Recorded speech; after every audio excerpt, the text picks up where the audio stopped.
Speaking of, in particular, Netflix docuseries that you've been working on, Diddy Do It. Right. You've been saying for years that you feel you knew Diddy's character. Right.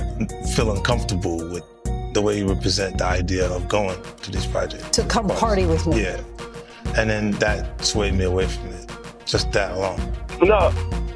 Nigga Puff, like he called, we used to kick it on phone and shit after the Mason. Right. And the nigga, matter of fact, they sent me the girl pictures, like pictures of this girl, like not the shit that y'all saw.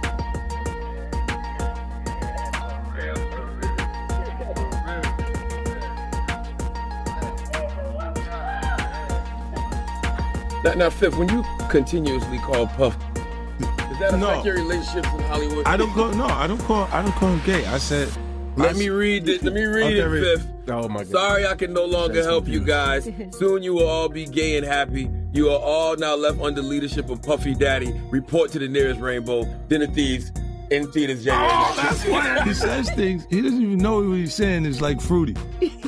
You know what I'm saying? Like, he says something fabulous and he goes, yo, no, we... The hip-hop world is in shock after new footage allegedly came out involving Diddy and Burna Boy. It has started a wave of rumors, silence, and confusion.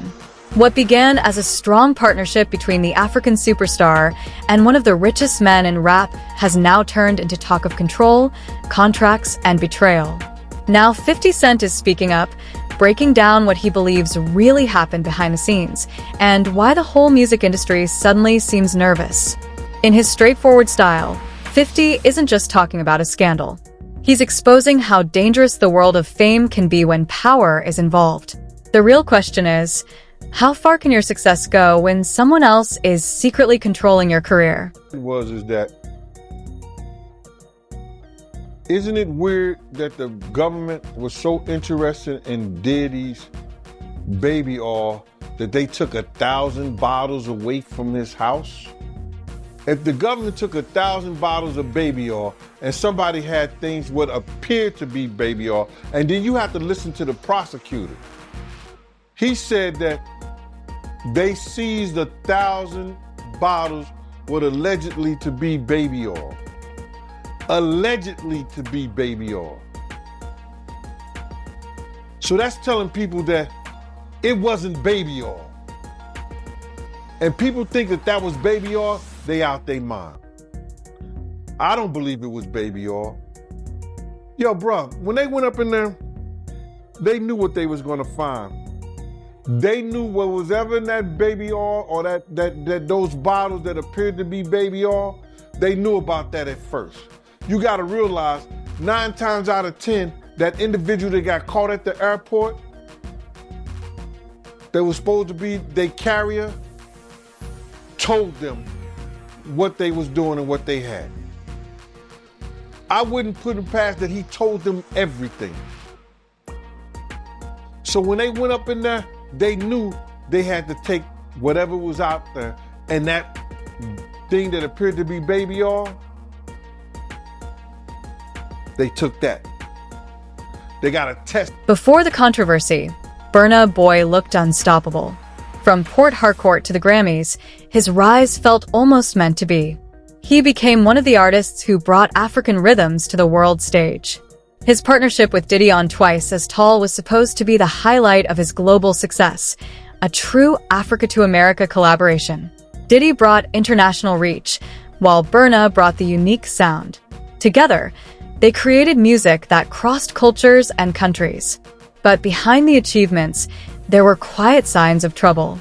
In several interviews, Burna hinted that he was tired and frustrated. The same deal that helped him grow may have also limited his freedom.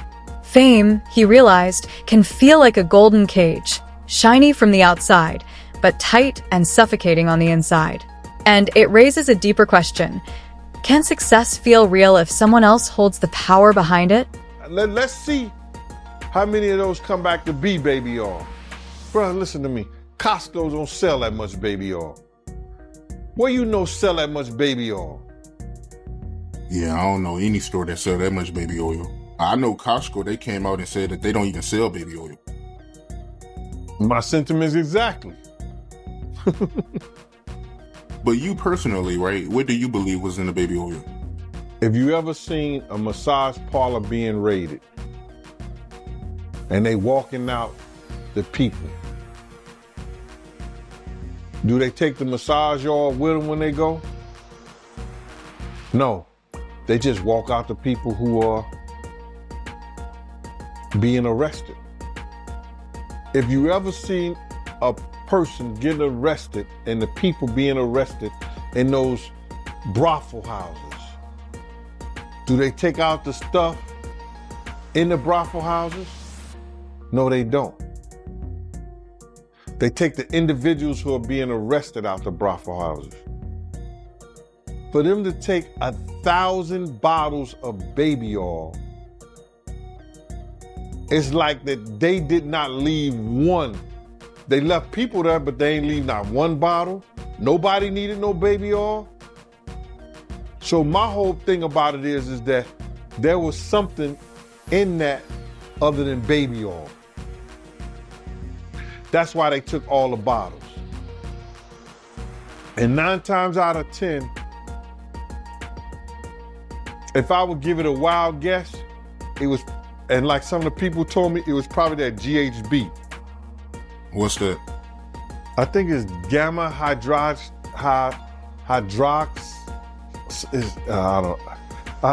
I looked it up, bro.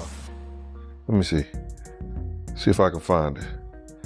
I know this is just showing everything like that, but oh no. Let me. Yo, somebody tap dance or sing or do something, you know what I'm saying, while I'm doing this. Oh, here it go right here. It's gamma hydroxy butyric. What is its effect on the body? It's a euphoria, drowsiness, decreased anxiety, and memory impairment. It works on the nervous system and gives you this feeling of euphoria. So they take that and rub it on her, and you forget who you are, what you're doing. It can also give you memory loss, drowsiness. And that's under the DEA, the Drug Enforcement Administration.gov. When the alleged footage came out, everything changed. The story moved from music to manipulation. Burna Boy's mysterious posts about freedom and fake kings suddenly looked less like poetry and more like warnings. Fans started analyzing every lyric and every tweet, trying to find clues about what he was really going through. And, of course, 50 Cent wasn't going to stay quiet. When the industry gets messy, he speaks up. He dropped his take like a bomb, saying, "These dudes play God with people's careers." His comments spread quickly through hip-hop circles, bringing back old debates about power, exploitation, and who really controls artists in a world built on contracts and cosigns. Amen, because you won't claim it. No, you want to sit around and pretend to like bitch. That's what y'all do. And then you get these hard Jocelyn. So I'm just like curious. these are the you like half man. No disrespect, but Jocelyn rough. Them shoulders is. And the way she like running up on, I already know she done strapped up on you. Ooh. So Jack, let me ask you. There's one. Some of the shocking things. I hear that mean with a harness. Oh. Okay, not a harness. Yeah. So I gotta ask you this. I'm sure somebody's already asked you this, but have you ever been to a P. Diddy party? Yeah, except many, honestly.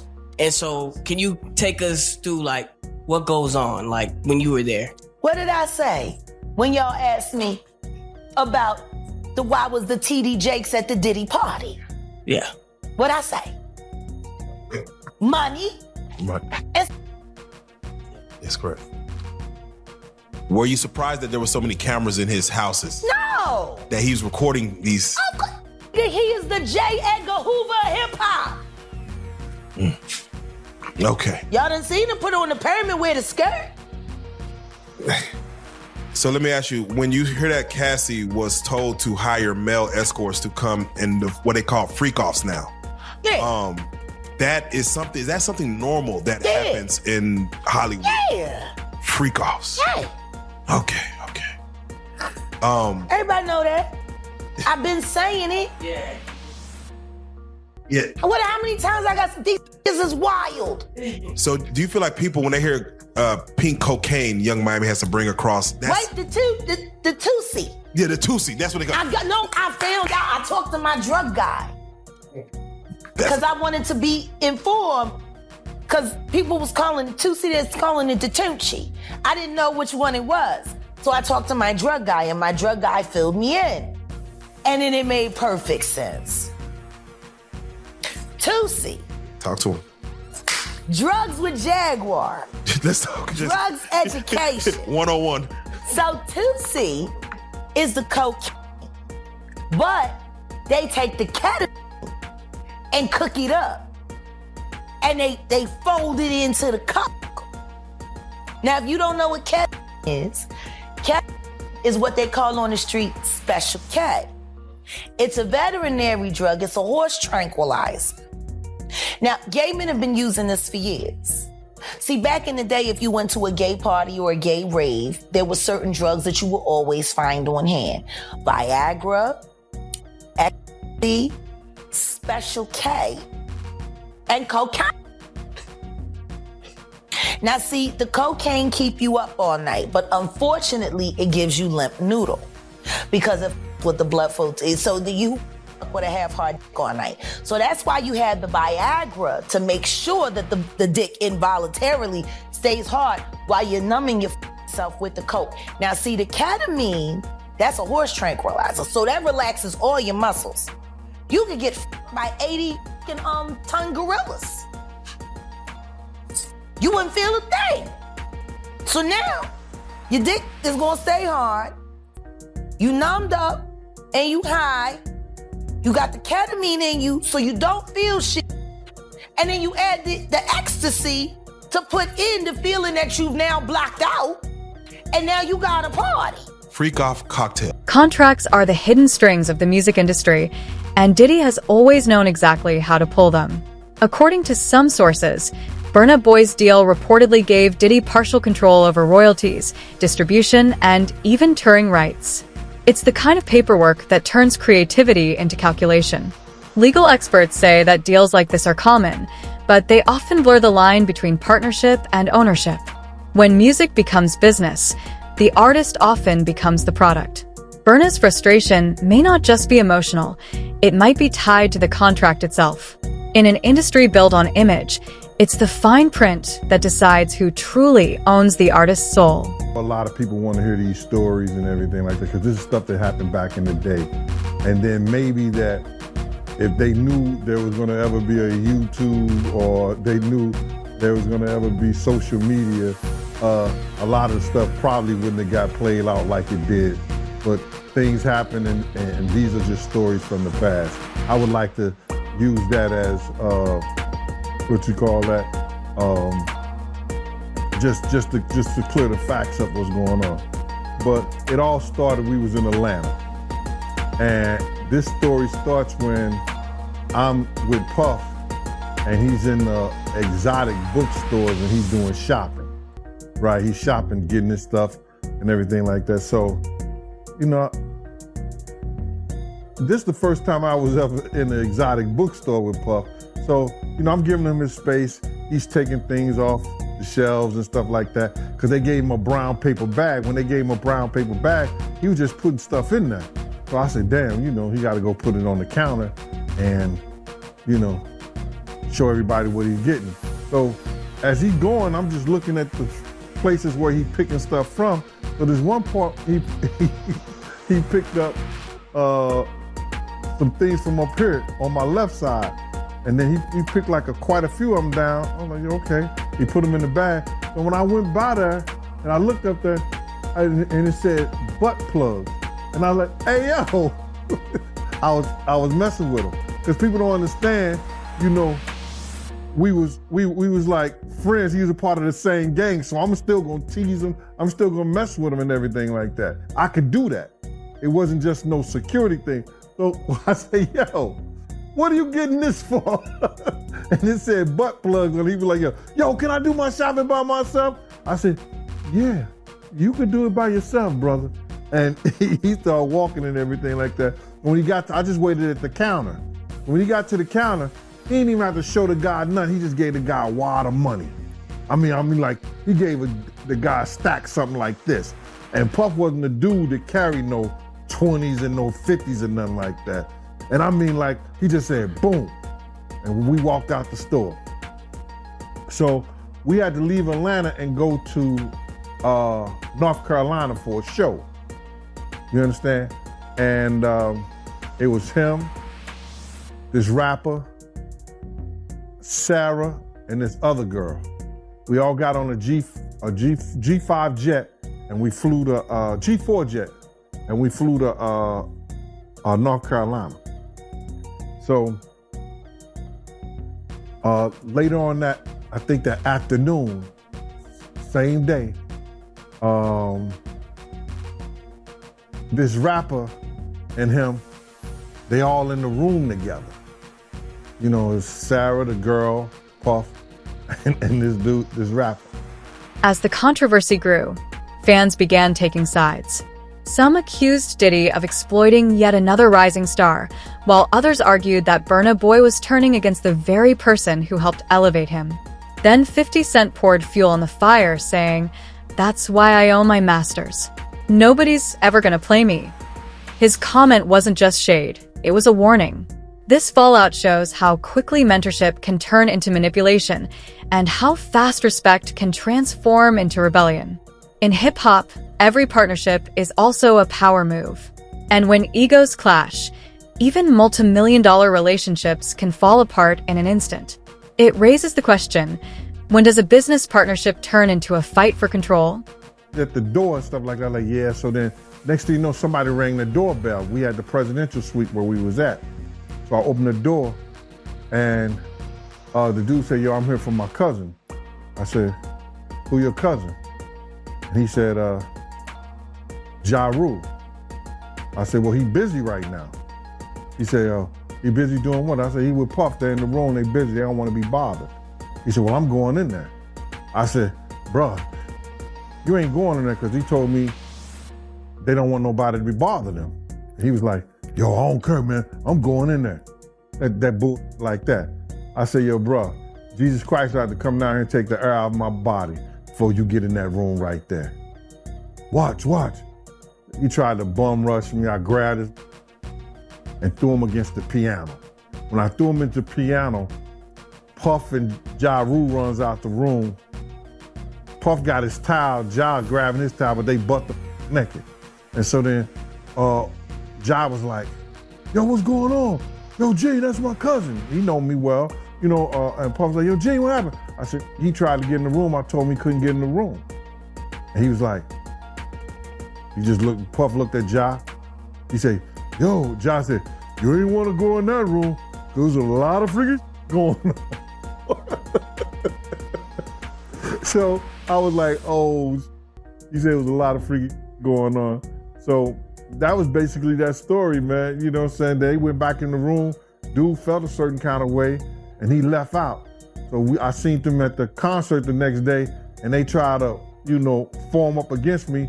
But my man Frank was like, I told my man Frank, I was like, yo, Frank, put yourself in that position. Somebody trying to get in the room, and Ja told you don't let nobody get in the room. What would you do? Now, y'all can do whatever y'all want to do, man, but you know I ain't taking no losses. He said, yo, you good, and that was it. Bruh, when Ja said, you don't want to come up in there, a lot of freaky stuff is going on. You got to use your mind. What they was doing with those butt plugs.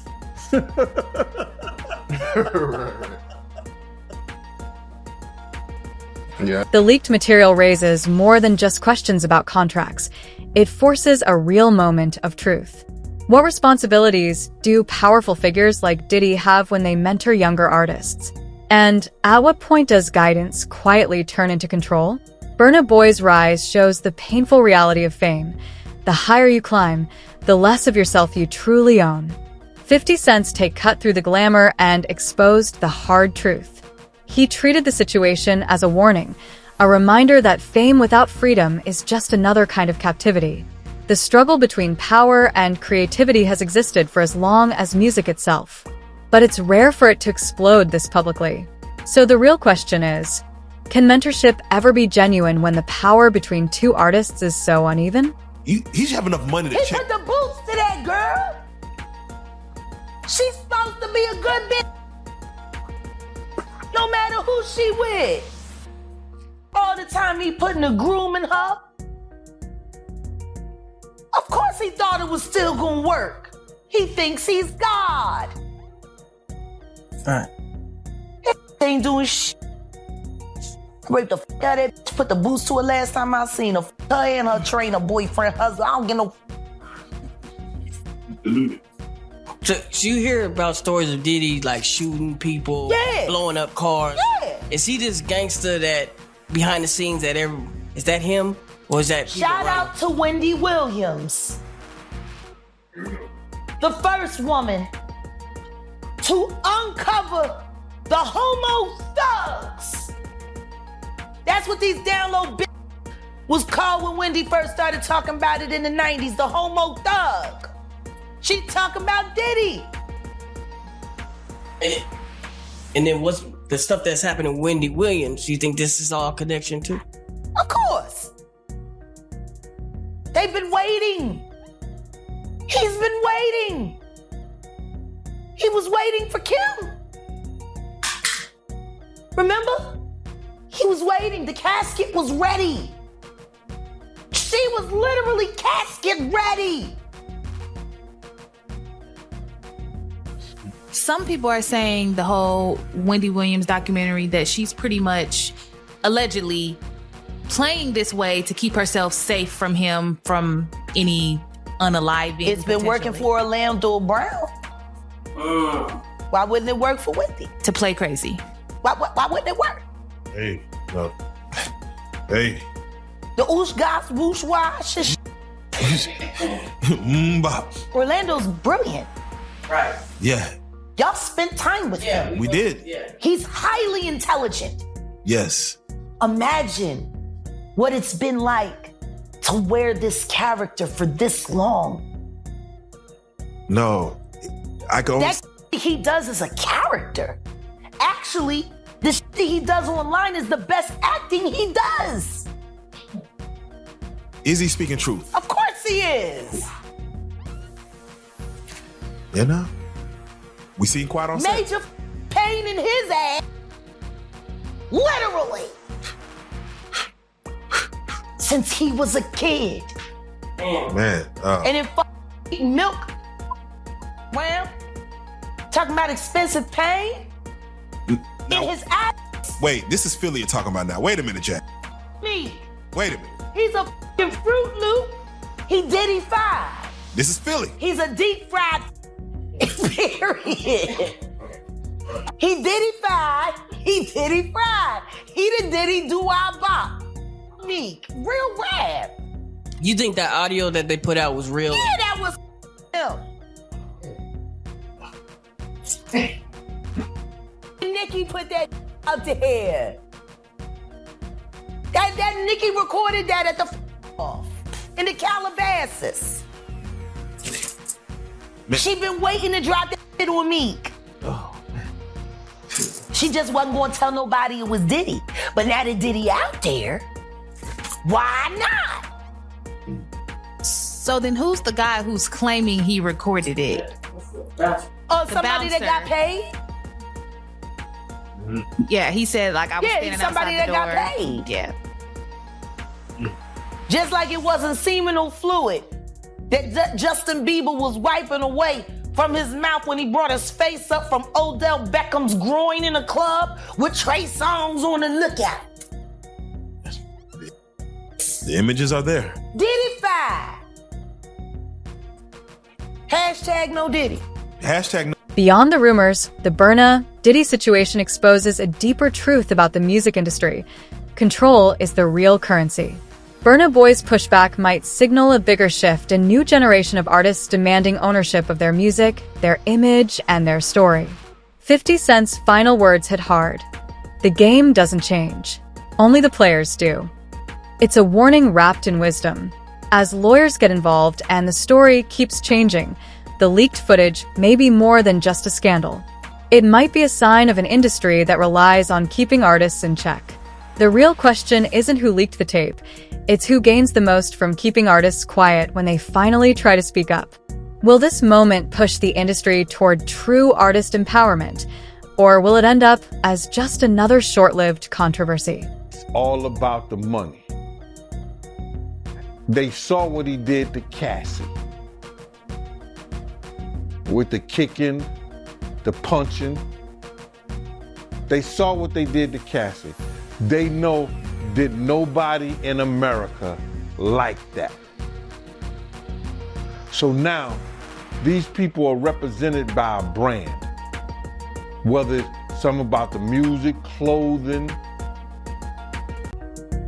movies, they not gonna come out and speak on nothing that has anything to do with them, and they praying that they not on the tape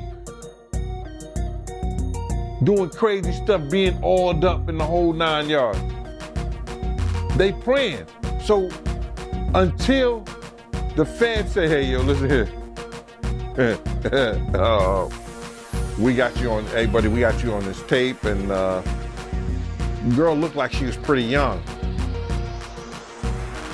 We're not gonna show it, but we need you to come and testify against Brother Love, P. Diddy, Puff Daddy, you know, Sean Combs. That's when they're gonna start talking. And they're not gonna be talking in his favor. When the feds come to them and show them what they got on tape, because if he had 250 tapes all over, 250 cameras all over the house, somebody got caught stealing a cookie out the cookie jar. It could be your favorite pastor. It could be your favorite politician. But they didn't think they was being watched. And Brother Love was watching. Yeah, I mean, TD Jakes, he haven't even came out and said anything. And him and Diddy was real cool. Amen. Amen. Yeah, man. And I know the people in the congregation over there is shaking in their boots because this man didn't let them probably, allegedly led them to damnation, because those people's hearts are gonna be broken if that man is seen on those tapes doing anything. Because people always put their faith in the pastor instead of putting their faith in God. And what they need to do is understand that he's just a man. And he has a history. It's not looking too good for him. So you feel like celebs are worried that they might be on tape? Oh, they know. That's why they ain't speaking up or saying nothing. Yeah, I was at a Diddy party, but I know I ain't do nothing. When you don't know somebody's taping you, when you don't know that somebody is videoing you in some kind of form or fashion, you got that alcohol, you got the drugs in you, they're a little loose, bruh. They let down all their inhibitions. The music is pumping. He said it himself. He got it so hot in there that you gotta take your clothes off. He said that himself, bruh. So a lot of them, like what he said? I think a lot of them was being swallowed. Have you ever been swallowed? They tell off on themselves all the time, man. You just gotta listen. But why do you think Diddy had all them hidden cameras? Bruh, when you that powerful, you didn't get that powerful without having 1 or 2 or maybe 3 ups on somebody. Diddy always been the type of individual that wanted to have ups on the next person no matter what they was doing. Like, he always played artists against each other. He did it to Big, he did it to Craig Mack. You understand? I said before, he did the stuff to Ja Rule, you know what I'm saying? So had the ups on Ja Rule so he could go after Jay-Z. You understand what I'm saying? So he always played those kind of up games on people. So to have those cameras and know what he was doing,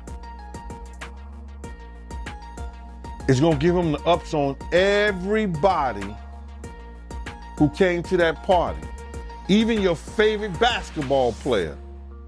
Ain't no party like a Diddy party. We know who said that. The Burna Boy and Diddy story is still unfolding, and it raises a bigger question about the future of the music industry. Is this just another example of powerful moguls trying to stay in control, or could it actually lead to real change? 50 Cent, always thinking ahead, views this as a turning point, a warning for both artists and executives. The industry may run on contracts, but at the end of the day, it's the artists who have the power to challenge them and reshape the game.